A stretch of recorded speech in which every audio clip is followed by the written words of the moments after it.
I So I read your brief, I Tom. know, I know. I am impressed. I am very impressed. Soapy. Um, Episode 65, Social Selling 2.0, the last one of the year. So next week we're going to do a best of, and we were just looking at some of the stats. Carson, do you want to tell who the best of is going to be next week? Yeah, absolutely. So we're going to air the #1 episode of the year, which was none other than Bren Tillman. Yeah, the most downloaded episode of the year. So congratulations and thank you, Bren. Yes, So thank you. we're doing a replay of that. I think she was pretty early this year too, like March or somewhere around there. So Yeah, that was early Wow. on. Was it that long Yes. ago? yeah, I think so. Oh man. I know. That's crazy.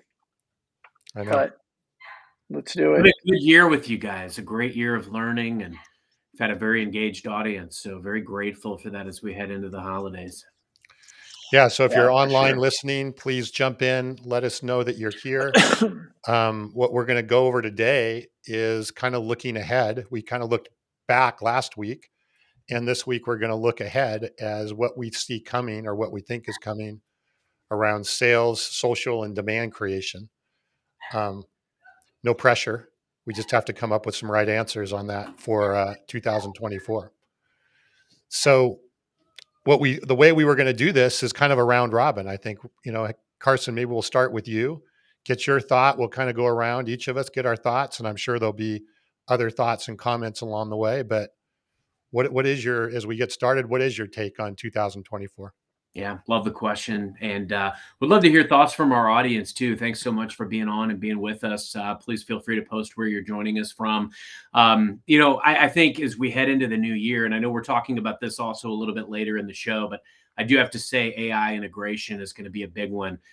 AI is going to continue to play a very significant role, and I think we're going to break out and talk more about that a little bit later. But there's a lot of ways that it will, just from really arming ourselves with knowledge and information to getting signals, how we're going to react and respond, ideally from a more informed probability matrix perspective. I think that's why it's going to be so important. I think some of the other areas that I'm seeing where we're trending toward from a sales perspective is, just the role of a CRM. Really how it can be leveraged and how it can be integrated into all of our other tools. I just speaking from my own vantage point, I've become very heavily reliant on it from all of the signals that it picks up from different places. Mostly from our marketing tools. I'm using it a lot right now to create and build campaigns, going out and doing some manual work to ensure that we're building lists and building community. We talk about that a lot on this show. And then I think the last element is it's kind of twofold. It is number one around the importance of the brand of the seller, the sales culture of the organization that they or we in this case work for, but also how we meaningfully create relationships to earn the right to be the trusted advisor. I think, when I think about customers, existing customers are so important because if you've earned that right, competition is fierce right now, so we've got to do everything we can to drive that stake into the ground and prioritize existing customers.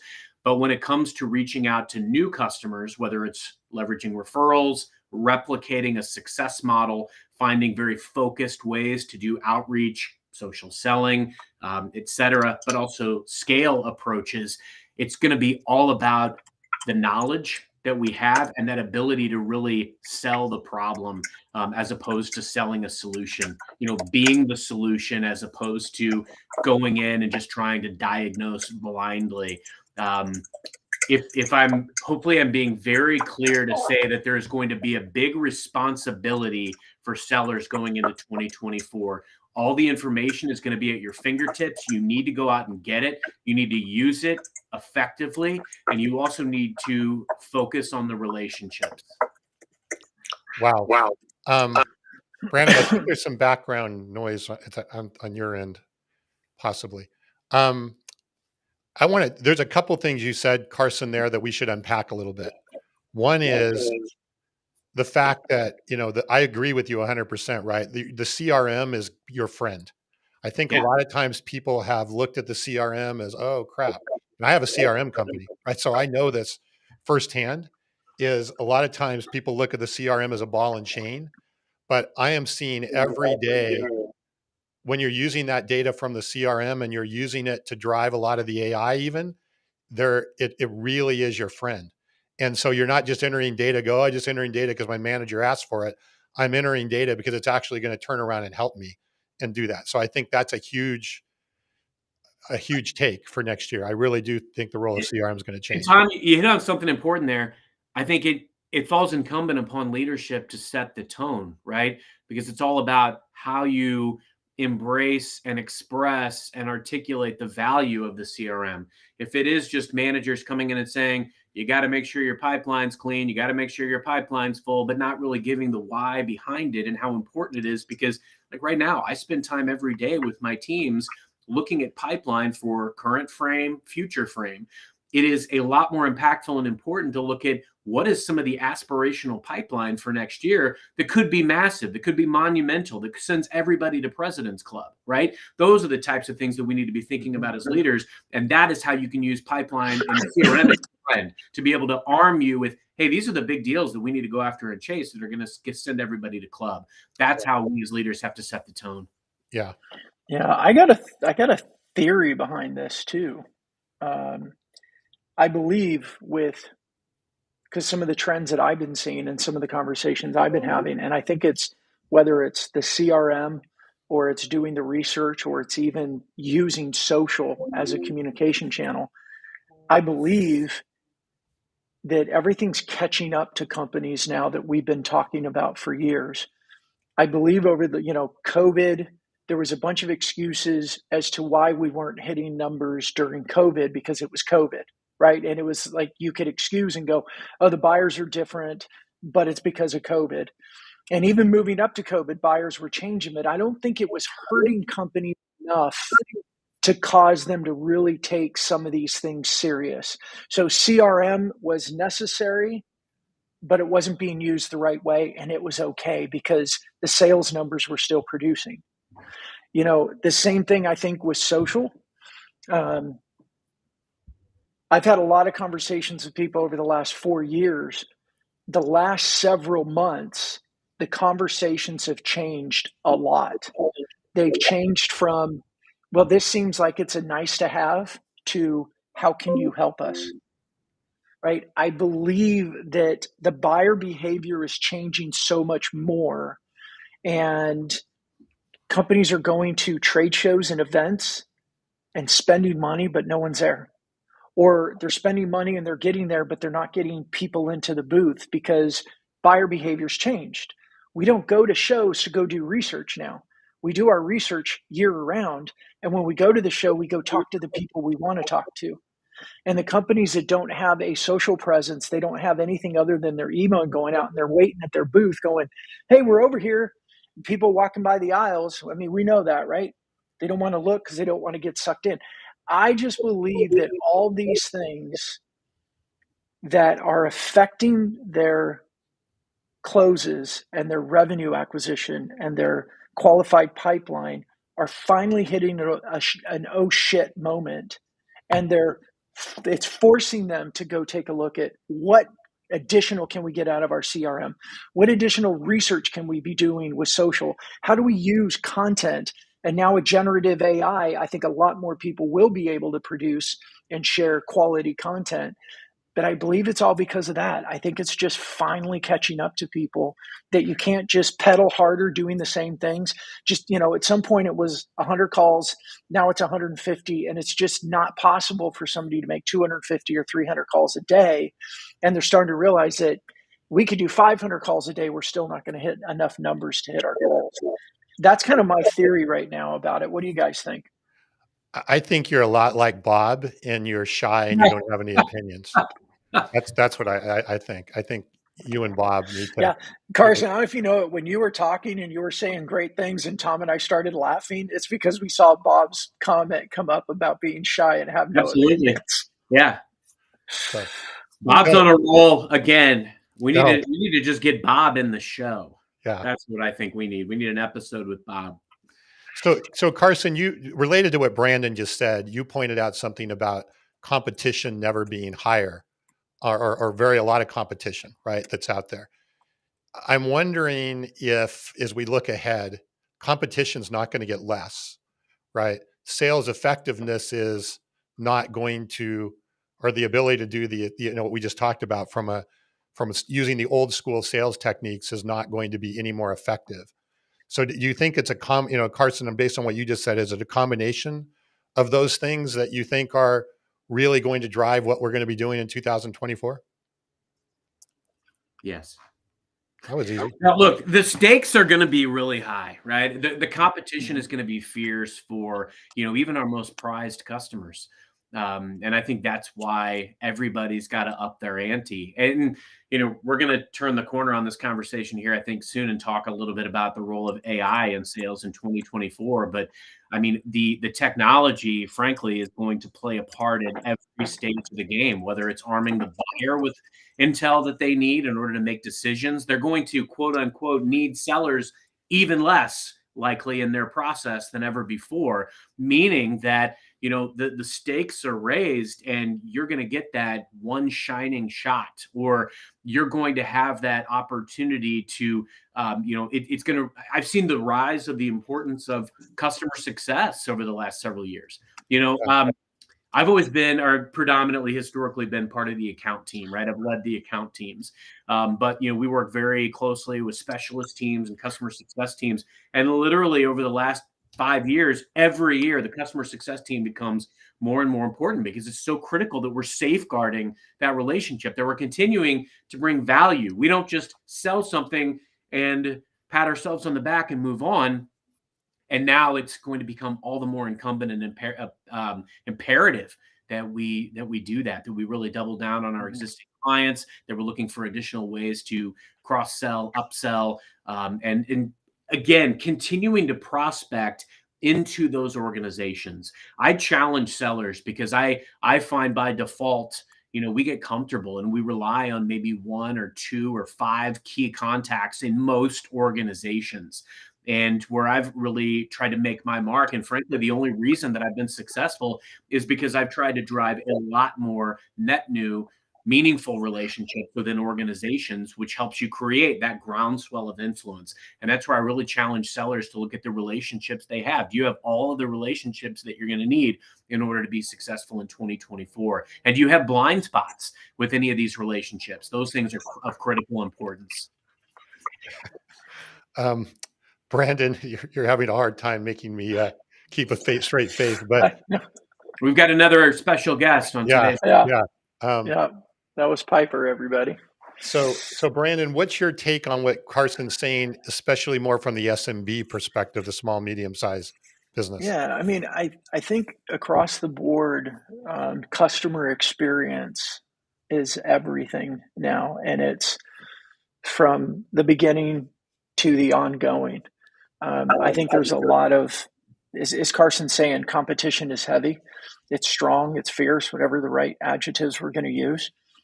We need to also be blocking out our competition by staying very closely connected and valuable to our customers. That shift of being thought leaders, especially from a C-suite, right? From leadership, of being thought leaders, not, hey, here's our latest product, here's this, here's that, but help be thought leaders, helping create conversation, helping them think about new things, and staying that very strongly relevant to them, that they don't even think about needing you, not because they can't buy the widget from somebody else, but because all the other peripheral that you provide and bring to the table. And whether it starts at the C-suite level, but then your customer success people, your ops people, whoever else it may be, the more that, and this is really where the value of social is. And I know that a lot of times with C-suite, it's like, oh, social, it's cute. It's not freaking cute. It's necessary, right? Your people need to be communicating at scale other than buy my shit or buy my next thing, right? We've got to be communicating at scale so that our buyers, our customers need us and want to be connected to us because they can buy the widgets anywhere. They can buy the services anywhere. Brandon, tell Sorry, us how you I'll really calm a little. I really like the communication at scale, though. I stop like that. holding back, Brandon. Yeah. I think Brandon's just coming out. It's the end of the year. He's figuring, I've got to say my piece, Yeah, So, it sounds like a lot of Yeah, angst. well, you know what? Of angst. In a way it is, and it's because I've played nice. Like I wanted to be like, oh yeah, look, early in my career, I've been told things like I had resting dick face. I told people like, oh, you're kind of arrogant when you have your opinion and stuff. And so as I've gotten older, I'm like, oh, I want to be more understanding of other opinions and all that. And I totally do. And I didn't think I was being arrogant then. I just have a very strong opinion about what I know has worked because I've sold 3 companies. Like a 2 million, 18 million, a $6 million company that I built. And these things were so important. The buyer experience was everything. And we had a 94 to 95% renewal rate because we treated them the whole way through working on that renewal. We were sharing information with them. Now, granted, this is pre-Facebook. This is, early, well, even pre-LinkedIn. But we were still focused on all those things. If you're so valuable to somebody beyond your product, they're not going anywhere because they need you. They want you. They look at you as a valuable resource. And all of those things are still important today. We just activate it differently. And it's even easier now. Before we had things with people making phone calls every certain amount of weeks with things like, hey, we've been reading that this is going on in your industry. We wanted to make sure that we brought it to your attention, see if it was relevant to you or whatever. And now you can just do that in social media every day. At scale, to your point. At scale, right. So I want to transition this. I'm going to give you my opinion or one of my opinions on next year, but I think it builds exactly on what both of you are saying. So it's not that I didn't know this, but after our Matt Dixon episode a couple of weeks ago or a few weeks ago, right, about the fear of messing up. And I'm seeing this maybe even in the last 6 months more than ever, is that decisions or lack thereof are not being made or are being made because of fear of messing up. And even and what's interesting, even when you have a really good relationship, it's not like they just ghost you. You have a good relationship and they're like, you know what? I just don't feel comfortable doing this right now. Or I don't know. Or they'll come up with an excuse, but at least they're telling you the excuse versus ghosting you. So you've done a good job of building the relationship to at least get the communication back. But you're getting a lot of things that are excuses maybe, but at the end of the day, they're fear of messing up. And I think that the reason that happens, right, to all of us is what you brought up, Carson. There's a lot of attention and competition for attention. So there's a lot of people trying to grab your attention. You have organizations and influencers within the organization that are also weighing in because they've been doing their own research and so forth. So I do believe that one of the key things of next year is going to be, and I don't mean to be saying this to sell on the defensive. In fact, it's just the opposite, is how do you make sure that you addressed early and often this issue of fear of messing up versus fear of missing out. And as Matt explains, or they talk about in the Joel DeFett book, and as we went on the show, the things that we tend to do to try and get somebody to convince to get over that hurdle is not the right things that you do when somebody is concerned about messing up, right? Mm-hmm. I don't just keep going, yeah, but did you see the other 10 features that this does? And, I give you my ROI and all of it, which is what we want to do, right? We want to keep putting those there. So it's I think the fear of missing out is really going to be a big factor. And it comes back to that buyer experience and being a value-added resource or however you want to say it, a thought leader, a valuable resource, a trusted advisor. If we're helping them think through problems from day one, as soon as, and that's where social is such an important thing. Somebody can come across your profile and see posts where you're going, hey, this is what customers in these industries are dealing with, and this is something that they're struggling with, and this is what we've seen is working. You're immediately, from a lens perspective, you're being seen as a resource, as a trusted advisor.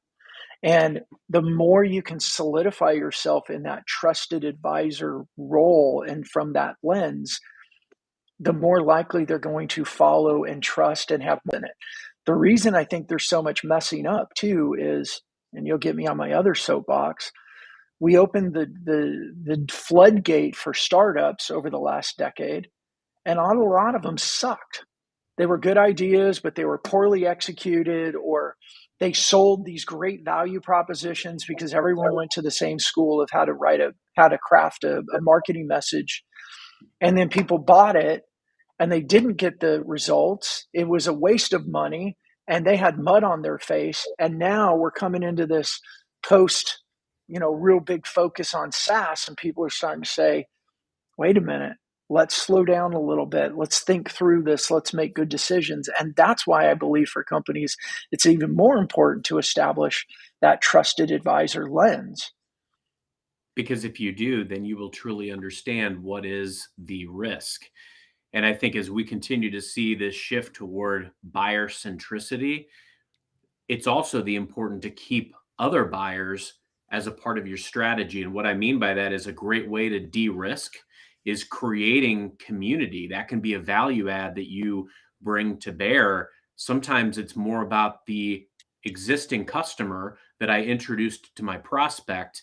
They create a relationship, they form trust, and they can see right there what has helped this peer in the industry be successful just happened to be our solution. But it wasn't about me selling it or bringing up the ROI. It was about them helping them understand where they were in the journey and helping them understand how it will de-risk what they perceive the risk to be. I want to ask a question on that. Two questions, actually. Carson, do you actually connect and have the two people, the other customer community, not just give them a testimonial, but actually have them start to engage and become buddies if at all possible, right? 100%.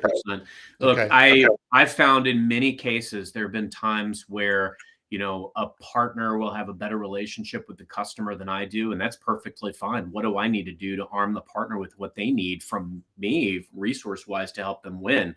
Furthermore, if I'm able to build a community of peers in an industry, I've worked in several different industries in my career, and if I'm able to connect them and they can have a commonality in their journey, and obviously there's some synergies between those groups, and this existing customer is able to share the story of how they partnered with my team and found success, all the better, because now the prospect can see that from their lens. And that starts to continue to de-risk the decision.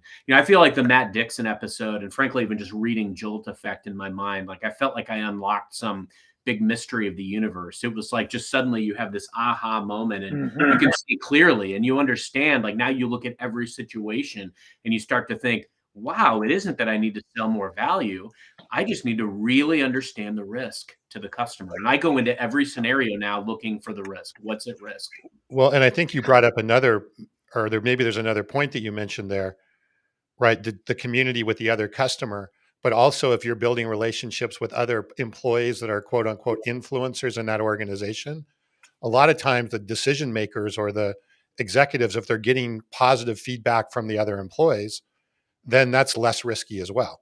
Yeah. I mean, look, you're not a one-man band out there or a one-woman band. I think the key element is you've got to understand what is the next most important action that is within my locus of control that I can do. It's a domino effect. You just have to push down the domino. It doesn't mean I got to sell more, do more. Sometimes it's creating a scale sales army that's out there working on your behalf, going out and finding a great partner that has a great success story with a certain industry, and then figuring out, okay, what worked? Now, how do I replicate that? And how do I put that buyer as the focal point of what I'm doing? shine the light on them. Some of the best things that we do in our organization is get case studies published with customers. We're not sharing what we did so well. We're sharing what a customer was able to do because of our platform or because of our technology. That's the real win. That's what's exceptionally powerful, is when you can shine a light on a success story that a customer had because of you. And then ultimately you can ideally replicate that by creating additional relationships with and for that winning customer. Yeah, totally. I want to hit a couple of these comments here. First of all, Bob has an interesting take here. We're entering a period of retrenchment, and I think we'll be there until around mid-November or early December for obvious reasons for next year. If that's true, I think that's going to amplify and magnify even the fear of missing out. I'm sorry, the fear of messing up even more so, right? If there is some sort of pressure on that. I also want to, very simply stated, right? When you're a trusted, this is Jasmine, when you're a trusted advisor, you don't have to sell. But I think there's even more to that. What you're just saying, Carson, is just go be the trusted advisor and you will sell, right? Right. It's like And, there's a corollary to that. but I also agree with Carson, and I guess all three of us are saying it. Matt Dixon and Jolt Effect completely changed my life this One of year. the best books I read this year. Yeah, hands down. And it's not just being a trusted advisor to get to the opportunity. You've got to be disciplined to stay the trusted advisor through the whole thing. And yes, you're going to lose some deals because they're not going to get over that fear of messing up. But if you switch gears on them, you're never going to get them back to the table. And beyond. Does that make sense? It does. And beyond. What I find fascinating is even the level by which I still engage with past customers that aren't even technically in my sphere today. But what happens is maybe a year or two passes, and now suddenly that relationship might become very, very relevant to what you do if you continue to nurture that relationship. So I still look for opportunities today to help put customers that I know from years past into positions to win, whether it's creating relationships that could be fruitful for them. And guess what I've seen happen? I've made moves in my organization, and I've come back into a sphere where I can either help them or I can leverage that relationship to help someone else. And I think there's a lot of power to that. It's a force multiplier. By continuing to earn that right to be the trusted advisor and to continue to invest in those relationships, even when the value of that for you it's not completely apparent in that moment. It's amazing what goes around comes around. Yeah, I mean, you're just being the trusted advisor, and you're being an advisor. Go ahead, Brandon. I know, Brandon, did you say something? Because you got stopped there for a minute. I guess he's went away. Yeah, you froze on me. I don't know if it was me or you, but am I here? No, you're good. Oh, good. And now I forgot what I was going to say. Actually, I do remember. I think that this early stage of the internet changed the way we sold because we had this new tool, and we started testing a bunch of things with automation, inbound marketing, mass email at scale. And now we're getting, 25 years into this, and we're starting to realize that nothing beats good old-fashioned relationships. And now we're creating new ways to get back to being a servant seller, to being the trusted advisor, to having that ongoing relationship. And as we keep saying, when you focus on being the trusted advisor above and beyond anything else, even closing the deal, you will close more deals. Yeah. But you just got to trust the process. And I think prior to the internet, we didn't have very many other options to try. And so the best salespeople that's what they did. I remember coming into my first company and as a sales guy and looking and saying, who's the number one salesperson? Since then, every single time, it's the one that has the largest network, knows the most people, but more importantly, the most people know them, and they're a connector. They connect people. That's powerful. And I And they think, ended up being, what's great about that too, Brandon, is that trusted advisor, you don't always guide somebody to your product or your solution. You just guide them. Yeah, and I think that's the point. and your reputation precedes you. For some reason, I think we have a little lag here. It's like, when you're watching the news and they're like interviewing somebody in Europe or something, and there's this lag between them. Anyway, well, hopefully it comes I back. think Brandon might have slightly time traveled to 10 seconds into the past or something like that. So That actually he's explains it been right known there. to do that. I've seen him in the 50s. So Yeah. Yeah, when he gets going, right? When he gets going, that 80 whatever miles an hour, whatever it is. 88. Yeah. 88. So I want to hit on I don't. I want to hit on Bob's comment here and get your guys' take on this, and then I have another sort of prediction for next year. Bob's saying it, even during times of fear of missing out, there are still risk takers. However, they may not be in the same TAM, total addressable market, you were targeting up to this point. Shifting your targeted TAM a bit, perhaps. It's an interest. I'll take a first cut at that. I don't see fear of missing out. To me, I'm seeing it with people that you would normally see as early adopters or risk takers, but they're still messing up or missing out. messing up. Do I keep saying missing out? Yeah, thank you. Yeah. I keep seeing the FOMO, fear of missing out. God, I shouldn't talk. I'll just let Brandon talk. Fear of messing up, even with people that are more early adopters and innovative and risk takers.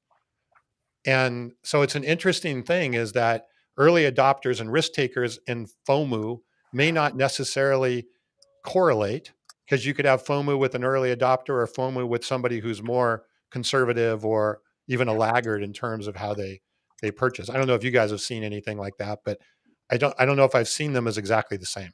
Yeah. What's interesting about this? So when I think about this, I think about this from two lenses. Number one, and speaking from even just an enterprise or a commercial sales engine, I don't think a lot of sellers sometimes can see the big picture.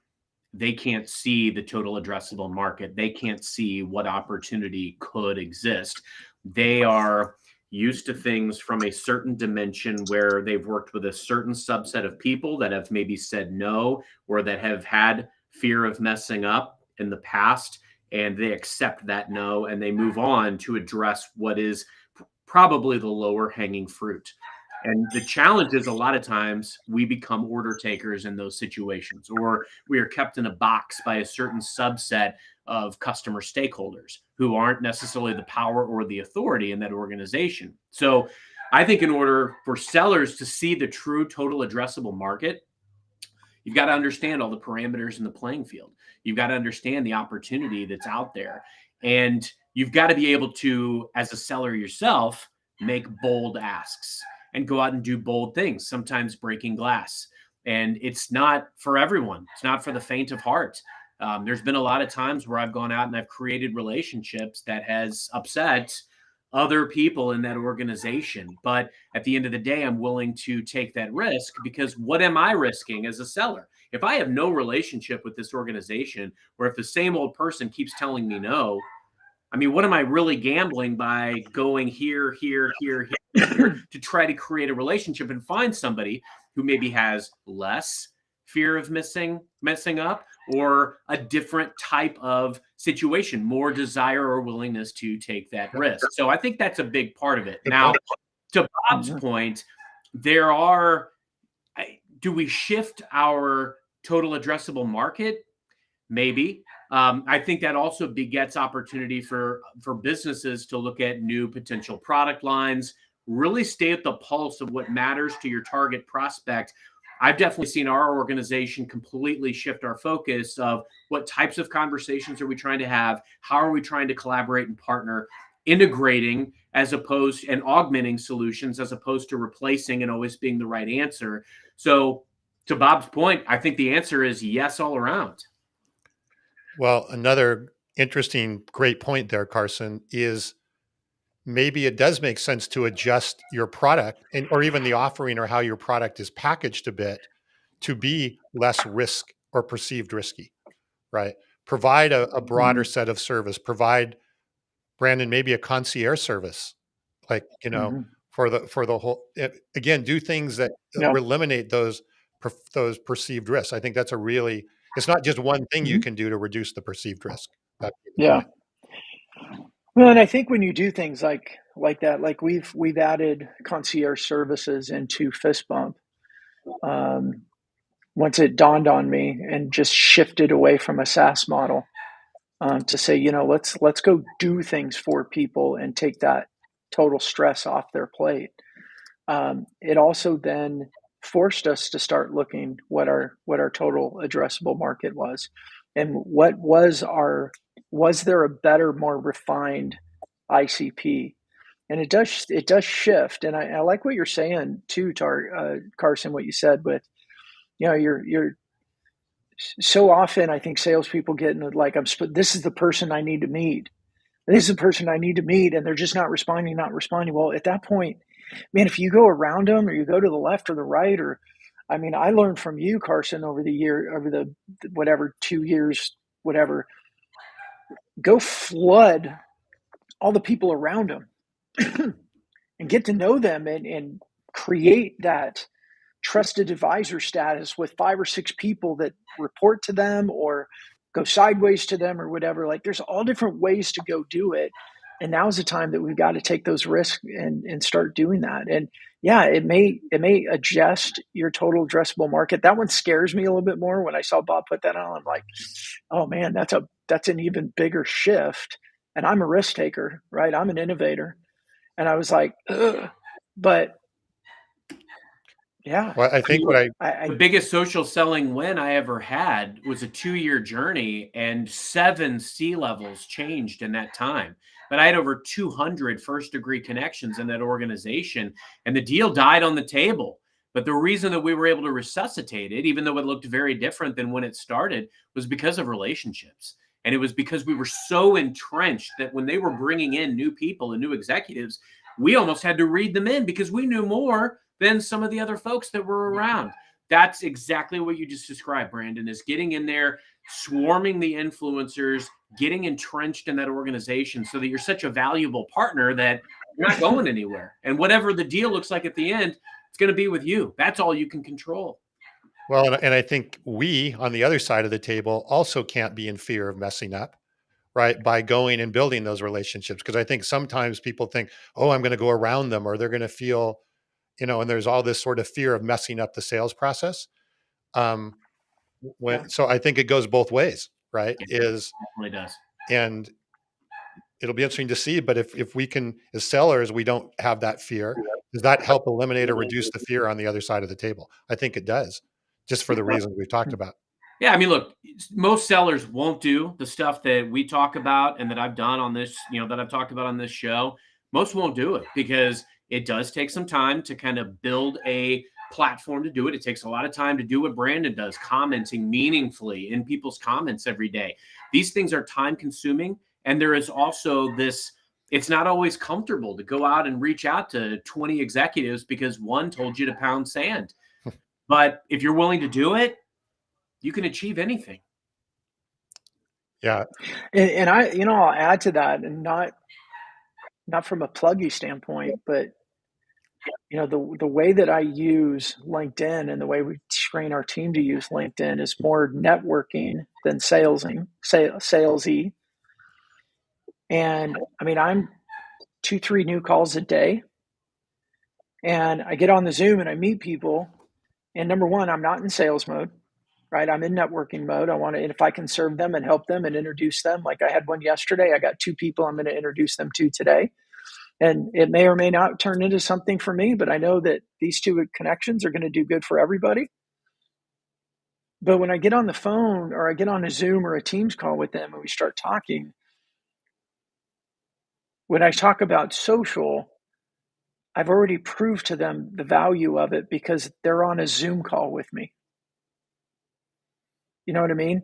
And so you're saying, Carson, that a lot of salespeople won't do this stuff because it's too hard or it's out of the norm, or, it reminds me, Tom, you and I have talked about it. The partner in a company I spoke to, and he's, probably my age-ish, a little bit older maybe, and he's responsible for biz dev in the company.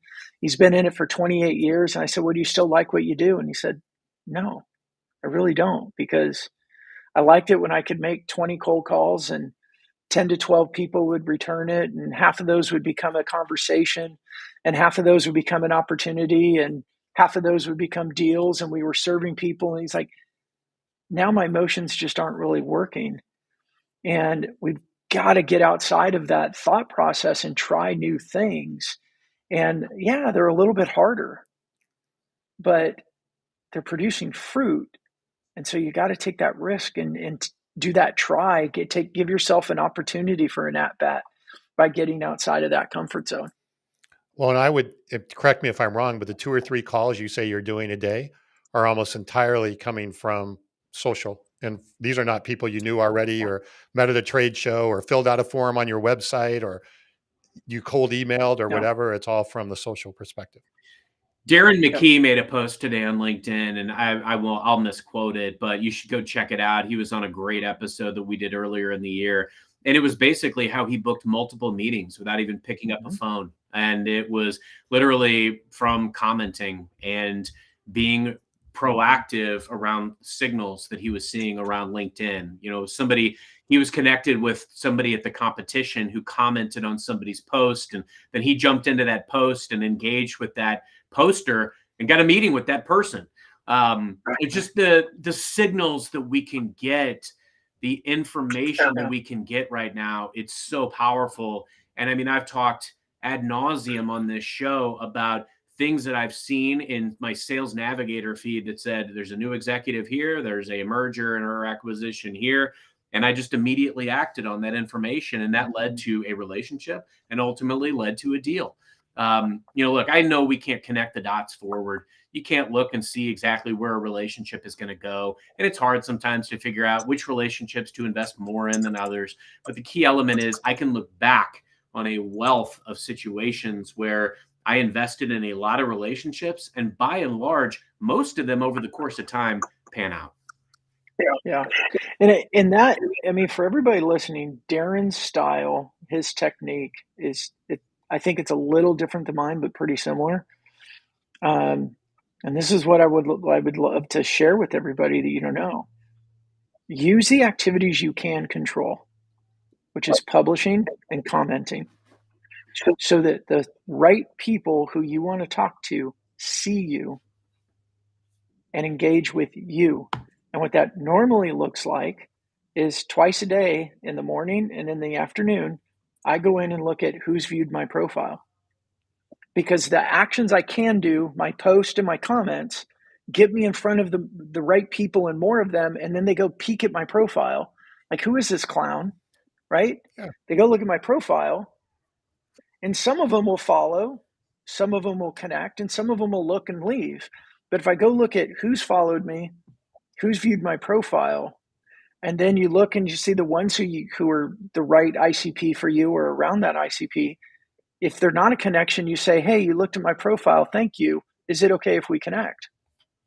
And the ones that you're already connected to, they looked at your profile, you send it to them and say, hey, you looked at my profile, I looked at yours. Find something in there about that you can reference and say, give them confidence that you actually looked and not just sent something out, and say, hey, we should get on a networking call and get to know each other.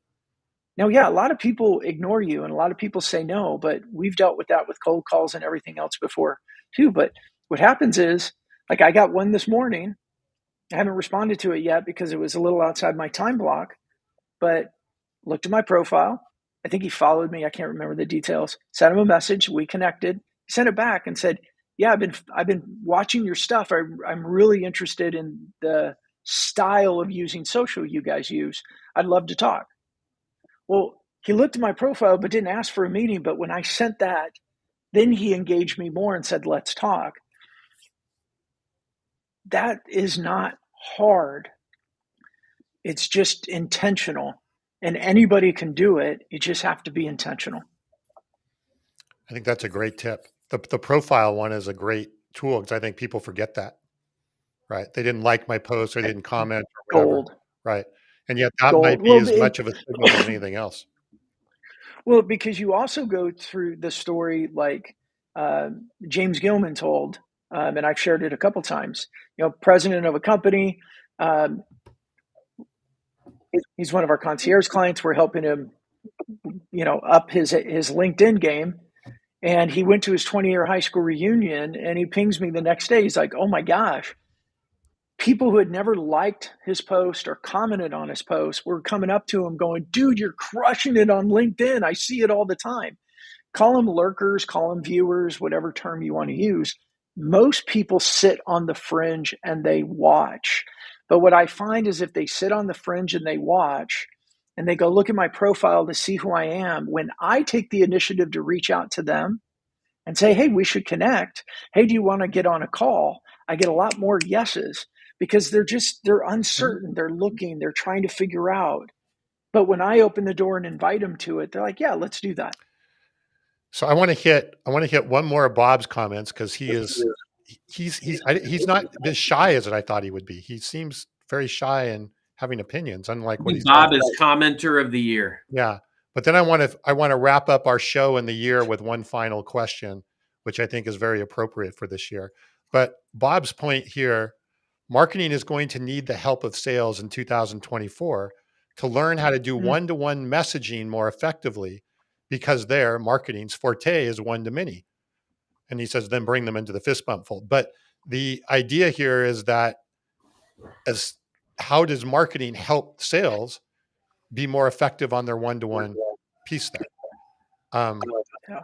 Brandon, what do you think? Do you think that's legitimate?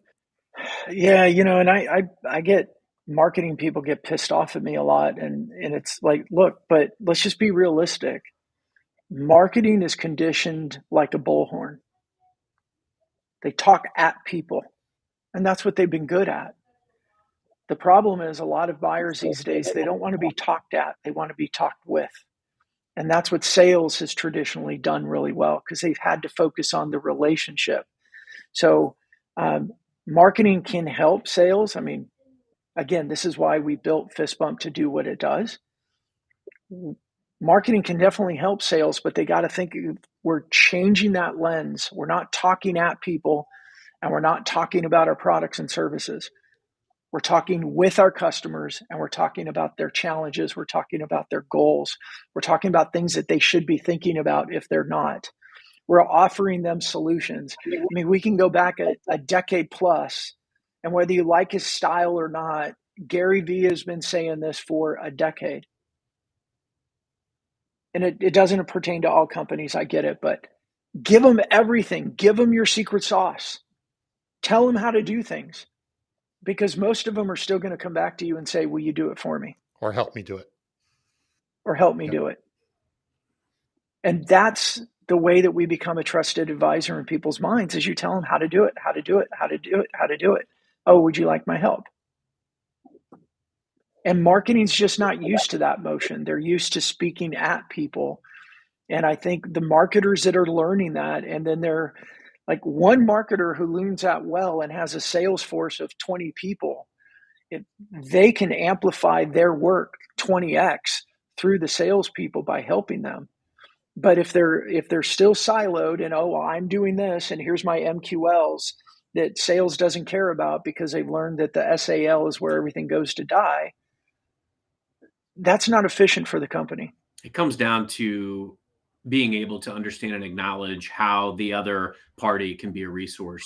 I'm really fortunate because I'm best buddies with marketing. I always have been, but I also know that I do things very different than other sellers. Marketing picked me to be the voice of the sales field to meet with our CEO a month ago and can present to him. And so I've had a very great relationship with them because it's understanding of mutual goals and proactively seeking to make them winners. And we need each other. I think that's the key element. And it's only going to get better with AI. I mean, I can write a lot of my own marketing copy for events that I do thanks to AI. But where I need marketing is they are a resource. They are access to resources. And if I create an event in a way that helps them win and they lean in a way that helps me win or execute my sales plays or reach a very specific targeted audience, I can make very specific asks of them and they can go back and create things that are going to, in my hands, be even more valuable. And that's the key. That's where it turns into the match made in heaven. Yeah. That lens that you have, that filter that you do, Carson, and everything you talk about, what I always hear you say is help other people win. That's it. It's what it's all about. Whether it's your customer, it's your colleague, your partner, whatever it is, it's always about helping other people win. Sometimes it's helping my competition win. If I know I can't and I'm not the solution, I'll send leads my competition's way because I know that they'll reciprocate when the time is right. I think that's the key is, be that go-giver. Yep. Yep. All right. Bob will love that reference. So final question for 2023. I think it's appropriate given 2023. Carson, and I'll start with Carson. I'd like all of us to answer it, what we think. What do you think the most impactful one thing? What do you think AI will provide in 2024 that will most impact how we operate as sales? I'd have to go to the efficiency element. What it has given me in the way of time back in, people thought I spent a lot of time on LinkedIn before, but, being able to go back and do a video or to put together an event. And the fact that I can literally have a Chat GPT or a Microsoft Copilot go in and create a synopsis for these things in seconds flat just by feeding it intel, that saves me 30 minutes that I can go out and do more activities. The amount of intel that it arms me with, I can find out key insights about customers and executives. The fact that I can use different tools, like Humantic and Octopus to go out and automate things. That's where it's really having an impact for me personally as a seller, but also just as a person. It's giving me so much time back to go out and do really more meaningful things, knowing who to react and respond to, what intelligence to react and respond with, how to show up with value to my customers and my colleagues, just nabbing intel from here or there and funneling that to my team. It's just making me so much more effective because it's making me so much more efficient. Okay. Efficiency. So Carson's efficiency. Brandon, what do you think? Well, and Carson tapped on this too. I mean, he led with efficiency, but he was also saying it elevates his game. Because I think AI can make us better. AI can make us more consistent. Like one of the things that I heard Carson just say is that he could go into AI and say, help me create this. Well, whatever this is. A lot of times we didn't think of building those things before because we just went, gosh, I can't do that. It would take too much time, or I'd have to go to marketing and ask them to do this. I mean, creating, one of the things that we've been working on with our AI platform is the ability to allow salespeople to quickly create a competitive analysis with their competitor vendor, but targeted very specifically to the customer, and creating a report that gives them here's your compare and contrast. These are the talking points you should address that you're going to be stronger in. These are the talking points you should realize that you're going to be at a weakness in. Before, people didn't necessarily go do that because it took too much time, or we didn't have the time to go do it. And now with a couple of buttons and a few things, you can get stuff like that, and we can elevate the quality. And I think from a company perspective, from a C-suite perspective, it might mean that you have better, more equipped, elevated people, and maybe you don't need as many. Or maybe if you keep the same amount, they're actually just going to close many more deals because they're just better all around equipped to do their job. So you're saying elevate.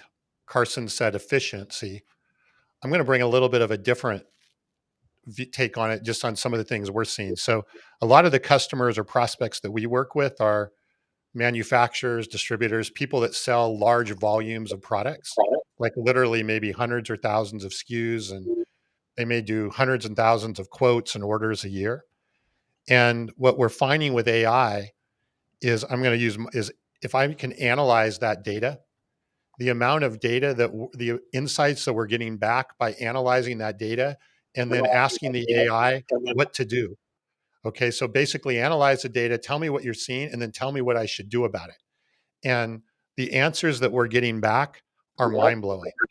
Things that a normal seller would never think about or never know to do because they couldn't analyze that quantity of data. And I really do believe that AI, while it will make things more efficient and it will elevate the game, like you said, one of the biggest things that it will do next year is help you analyze large amounts of data, large amounts of something that you couldn't do on your own, and provide guidance to how you act, what you should actually do about it that you wouldn't be able to do on your own, or any individual wouldn't do on your own. I think that's going to be a major shift. And it's just, and the AI, the intelligence of the AI is just getting better and better all the time. So the results of that are going to get better and better. Bob had a good question. Is it keeping up with current events? You run into the AI's training date limitations. Try Bing Chat Enterprise. Yeah, or even Chat GPT now uses Bing, right, for real-time data that's on there. So you can, yeah, and it continues to get more. And then the enterprise version. Are they selling the enterprise version again? I heard they were putting that on hold because there were too many people wanting it or whatever. The floodgates are open. So, and then, yeah, as Bob says here, he says, I'm with Tom, AI can find correlations that are buried deep in a data lake. So you can create true leverage points with maximum effect. And this actually comes back full circle to what you were saying, Carson, about the CRM. What we're seeing is that if you have the right data in the CRM acts as basically a little data, or maybe more than a little, a data lake for you that you can analyze. And the things that are coming back are quite remarkable that you wouldn't get out of a report or a dashboard or a traditional way of looking at those things. So yeah, I think the trends that can be spotted, that's the real power. And then it goes back to the whole Moneyball effect, being able to gravitate toward these signals that say this customer has a higher propensity to buy because they're doing this, this, and this. And me as a dumb sales guy, I never would have seen that. The Moneyball reference. I think on that well, note, and even go ahead, Brian. And even Carson, not dumb guys. I know we joke around, we say we're dumb, but we wouldn't have had the time to go find that before. And now we can. I mean, I think that's the key right there. There's a lot of things that we know we could do and we should do, but we just don't have the time or the resources to do it. And with AI, we will have time and resources because the engine can go do it like that.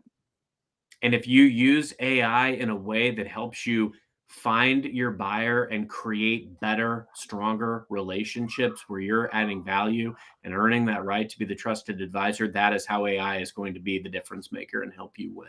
Yep. All right. Well, it's been a great year. Thank you, Brandon and Carson. Thank you, everybody who has listened and downloaded and participated. We have some really good guests. And I think Matt, we haven't gotten him booked yet, but speaking of Matt Dixon, he's offered to come back next year for kind of like a Q&A session on the Jolt effect. So I think we're absolutely going to need to do that. And Tom, let's do, holiday requests for everybody. If you like the show and if you're listening to it, we assume you do, would you help us by making sure you subscribe on the podcast, share it with people that you think would find value in it. We're trying to jump up into a new category and get into that top 10%. It's not necessary, but it's something we want to do. It'd be kind of cool to say, hey, not only are we number one on Apple, but we've hit number one in some other platforms as well. So if we're adding value to you, that's our request. We'd really appreciate it. Yeah, be great. All right. Well, happy holidays. Merry Christmas to everybody. We'll be, as we said, best of with Bryn Tillman next week. We'll be back the week after New Year's. Carson? Until next year, happy social selling. Thanks, everyone.